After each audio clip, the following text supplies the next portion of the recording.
Good morning! Dito po tayo sa Team Balot, sa pamumuno ni Tita Penny. Ayan. Doracine, si Roger in the house, and your Shuli Coach Laura. Good morning po! Yeah, palagi po natin alalahanin, health is wealth, so galing mag-exercise. At least 3 times a week tayo'y magpapawis para makaiwas sa sakit, malakas ang ating katawan at ang ating resistensya. Ayun na! Kaya-kaya naman! Yan. Prevention is better than cure, so dance it out, try it out. Stretch it out and work it out with our Cincy, Roger in the house, and your Shuli Coach Laura. Yan. Be healthy, be happy, and be fit po tayo. Yun na!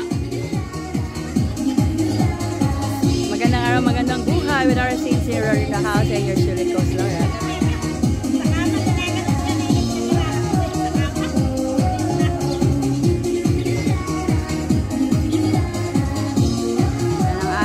Balot.